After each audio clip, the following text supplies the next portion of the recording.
સુરતમાં ચૂંટણીને લઈને રાજકીય ગરમાવો તેજ બન્યો છે। રાજ્યના નાયબ મુખ્યમંત્રી હર્ષ સંઘવીએ આજે વિવિધ કાર્યાલયોની મુલાકાત લઈને કાર્યકરો સાથે બેઠક કરી હતી અને આમ આદમી પાર્ટી તેમજ કોંગ્રેસ ઉપર આકરા પ્રહાર કર્યા હતા। સુરત શહેરમાં નાયબ મુખ્યમંત્રી હર્ષ સંઘવીએ પાર્ટી કાર્યાલયોની મુલાકાત લઈને ચૂંટણીલક્ષી તૈયારીઓની સમીક્ષા કરી હતી। હર્ષ સંઘવીએ આમ આદમી પાર્ટી અને કોંગ્રેસ ઉપર નિશાન સાધતા અનેક ગંભીર આક્ષેપો કર્યા હતા।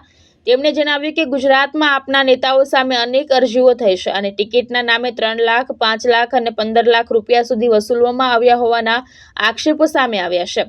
તેમણે વધુમાં કહ્યું કે ગુજરાતના યુવાનોને ગેરમાર્ગે દોરવામાં આવી રહ્યા છે અને પાર્ટીના પોતાના જ કાર્યકરો દ્વારા આક્ષેપો કરવામાં આવી રહ્યા છે।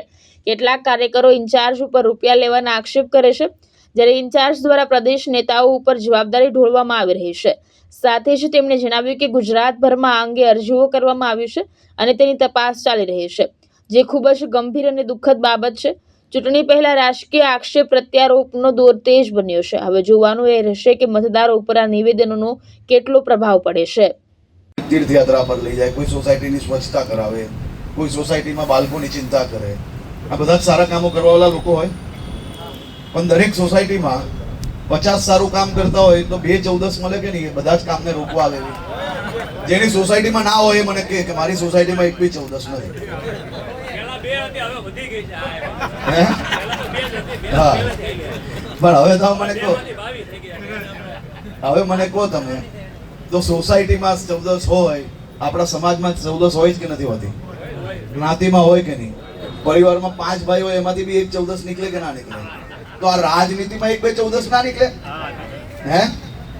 તો એ 14 ને સીધું કરવાનું કામ તમે અમને સોંપ્યું છે, થઈ જશે, ચિંતા નહીં કરતા। તો આપ સૌ લોકો કાલે મતદાનના દિવસે આપણા વિસ્તારના હિતમાં, આપણા રાજ્યના હિતમાં વધુમાં વધુ મતદાન કઈ રીતે થઈ શકે તેની ચિંતા આપ સૌ લોકો સાથે મળીને કરશો તેવો મને 100% વિશ્વાસ છે। અને ઐતિહાસિક જીતની યાત્રા જ્યારે નીકળે ત્યારે મને ને પરેશભાઈને બી જરૂરથી બોલાવજો, કારણ કે હું તો આવવાનો છું। તમને બધાને આભાર માનવા, તમને બધાને અભિનંદન આપવા અને દિલથી ગલે લગાડવા માટે 28મી તારીખે તમારી પાસે જરૂરથી આવીશ। આપ સૌ લોકોનો ફરી એકવાર ખૂબ ખૂબ આભાર। ભાવેશ ઉપાધ્યાય, દ્રષ્ટિકોણ ન્યૂઝ, સુરત।